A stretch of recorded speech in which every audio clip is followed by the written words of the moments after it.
संत कबीर की लगा रखी है। 1377 में संत रैदास ने भक्ति आंदोलन से इस कारवा को शुरू किया था। भक्ति आंदोलन से समाज को जागृत करने का काम किया था। उसके बाद संत कबीर ने 1358 से ये काम कारवा आगे बढ़ाया था। इन्होंने भी भक्ति आंदोलन से काम समाज को जागृत करने का काम किया था। उसके बाद तमाम महापुरुष आए। 1848 में महात्मा ज्योतिबा फुले, इन्होंने जो समाज को जगाने का काम किया।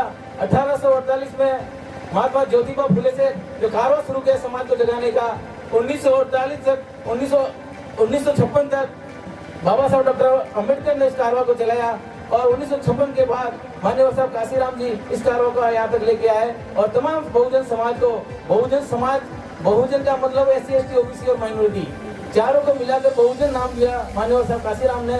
तो एक वर्ड में हम कह सकते हैं बहुजन समाज को जागृत करने का काम किया। तो साथियों, आप सभी यहाँ बैठे हैं और आज मुझे बड़ा खुशी का एहसास हो रहा है कि हमारे बीच में कैडर स्पीच हुई और आप लोग यहाँ से कुछ सीख कर जाओगे। यहाँ पधारे हमारे साथ में बीएमआरपी के प्रदेश अध्यक्ष जितेंद्र जी वाल्मीकि जी, रईस अहमद मलिक साहब, स्थानीय कार्यकर्ता, जिला अध्यक्ष, बीएमआरपी के तमाम कार्यकर्ता, माता बहने और मेरे साथ चल गए सुख समझ जी बागड़ी साहब, अनिल जी, आप सभी का आभार, धन्यवाद, जय भीम। साथियों, आज ये बदलने का वक्त है। आज हम टीएसपी क्षेत्र में जो रह रहे हैं, थोड़ी टीएसपी की बात कर लेता हूँ। टीएसपी क्षेत्र में रह रहे हैं जो हमारे साथ बहुत बड़ा धोखा हुआ है, विशेषकर शेड्यूल कास्ट के साथ, शेड्यूल ट्राइब के साथ और ओबीसी के साथ। हमें बाबा साहब डॉक्टर अम्बेडकर ने संविधान में व्यवस्था की थी जनसंख्या के अनुपात में आरक्षण की। तो उस समय भारत की जनसंख्या 15.5% शेड्यूल कास्ट की थी, तो हमें 15.5% रिजर्वेशन मिला, आरक्षण मिला। एसटी की पॉपुलेशन पूरे भारत में 7.5% थी, तो 7.5% रिजर्वेशन मिला और ओबीसी की पॉपुलेशन 27% थी, तो उनको 27% आरक्षण मिला। स्टेट में अलग अलग है। राजस्थान में हम आते हैं तो ओबीसी 21% रिजर्वेशन मिला, एससी को 16% मिला और एसटी को 12% मिला, कि जनसंख्या का अनुपात यहाँ बदल गया स्टेट में आकर। लेकिन साथियों, 1995 में हमारे साथ क्या होता है, तत्कालीन देव सिंह जी की सरकार थी और हमारे यहाँ टीएसपी एरिया में शेड्यूल कास्ट का जो रिजर्वेशन है वो 16 से घटाकर 5 कर दिया, ओबीसी का 21 से घटाकर 0 कर दिया। ये हमारे साथ बहुत बड़ा धोखा किया और कहते हैं कि हमने जनसंख्या के अनुपात में आरक्षण दिया है। भाई, जनसंख्या के अनुपात में आरक्षण दिया है तो हमारी जितनी जनसंख्या उतना दो। क्या यहाँ ओबीसी 0% है? जितना ओबीसी का रिजर्वेशन बनता है उनको उनका दिया जाए। एसटी को 45 क्यों दिया? उनकी तो 73% पॉपुलेशन है, तो उनको 73% देना चाहिए। तो साथियों, ये हमारे साथ बहुत बड़ा धोखा किया जा रहा है। आप लोगों को समझना होगा, हम जनसंख्या के अनुपात में आरक्षण की मांग करते हैं। एसटी को 72% है तो उनको 72% दिया जाए। एसटी का जो पॉपुलेशन है 10-12%, उनको 10-12 दिया जाए और ओबीसी का भी जो रिजर्वेशन है उसको ओबीसी को दिया जाए, जितना भी परसेंट है 10-12%। तो साथियों, आप सभी, आपके आरक्षण का विरोध कौन कर रहा है? किसी सिख समुदाय ने विरोध किया क्या? किसी मुस्लिम ने आरक्षण का विरोध किया? किसी बुद्धिस्ट ने विरोध किया? किसी ईसाई ने विरोध किया? तो आरक्षण के विरोधी कौन है?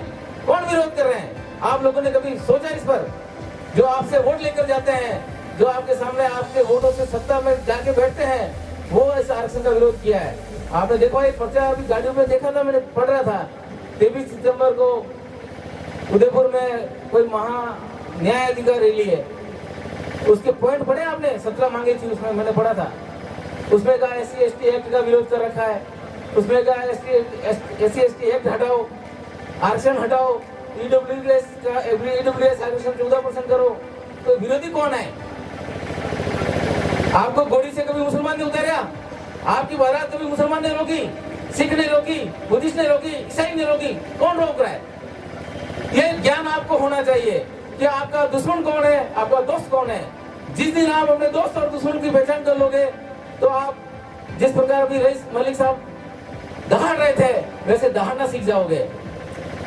एक मुस्लिम हो गए, एक अल्पसंख्यक समुदाय से आकर आपके बीच में दहाड़ रहे थे, क्योंकि वो बामसेब के और मान्यवर साहब काशीराम साहब के प्रोडक्ट हैं। और जो बामसेब को पढ़ लेता है, मान्यवर साहब काशीराम साहब को जिसने पढ़ा, और बाबा साहब डॉक्टर अम्बेडकर को जिन्होंने पढ़ा, वो इसी मंच पे इसी प्रकार इनसे डबल भी दान सकता है। तो आप लोगों को भी हमारे महापुरुषों का इतिहास जानना पड़ेगा। साथियों, यहाँ ज्यादातर युवा साथी हैं, तो मैं कहना चाहता हूँ युवा साथियों कि तलवारों की धार पर इतिहास हमारा चलता है, तलवारों की धार पर इतिहास हमारा चलता है। जिस और जमानी चलती है उस और जमाना चलता है, उस और जमाना चलता है। तो साथियों, जो जवान साथी हैं उन लोगों को ये पीड़ा उठाना पड़ेगा, क्योंकि आपके पीछे आपका समाज खड़ा है। जिस और तुम जाओगे समाज तुम्हारे पीछे आएगा। तो साथियों, आपके जवानी का उपयोग अपने समाज को जागृत करने में लगाइए। हमने भी 1997-98 में मान्यवर साहब काशीराम जी के संपर्क में आया था। मैंने कई कार्यक्रम करवाए मान्यवर काशीराम साहब से।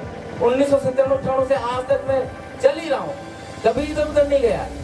उसी मूवमेंट में चल रहे हैं, उसी प्रकार समाज को जागृत कर रहे हैं। संख्या कोई मायने नहीं रखती। मान्यवर साहब काशीराम ने कहा था कि जब बाबा साहब थे अकेले थे, जब बाबा साहब डॉक्टर अम्बेडकर अकेलों ने लड़ाई लड़ी, आज तो हजारों बाबा साहब ने ऐसे शख्स पैदा कर दिए जो हम लड़ाई लड़ सकते हैं। तो साथियों, आज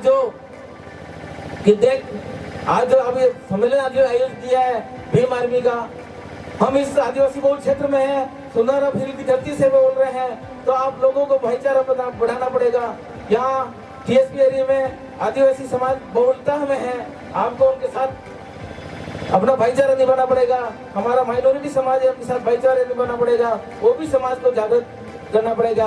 आज आपने देखा होगा कि सारा का सारा पूरे देश का, मान्यवर साहब भी जान रहे होंगे कि पूरे देश में शेड्यूल कास्ट के लोग एसटी को जगाने का काम कर रहे हैं, ओबीसी को जगाने का काम कर रहे हैं, और माइनॉरिटी का कवच बन रहा है शेड्यूल कास्ट के लोग कर रहे हैं। और इंडिया लेवल पे आप देखिए तो शेड्यूल कास्ट के लोग शेड्यूल कास्ट को जगा रहा है, शेड्यूल ट्राइब को जगा रहा है, और माइनॉरिटी का कवच बनकर खड़ा है। तो आप लोगों को ओबीसी के हक अधिकार की लड़ाई सारे शेड्यूल कास्ट के लोग लड़ रहे हैं। तो आप लोगों को भी इस लड़ाई में शामिल होना होगा।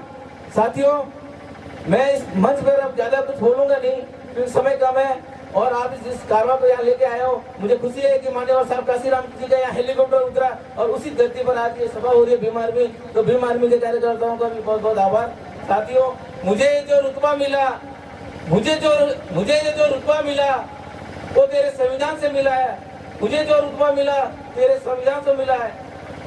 तुझे मिला होगा तेरे मुकद्दर से, तेरे को मिला होगा तेरे मुकद्दर से, लेकिन मुझे जो मुकद्दर मिला वो भी तेरे संविधान से मिला।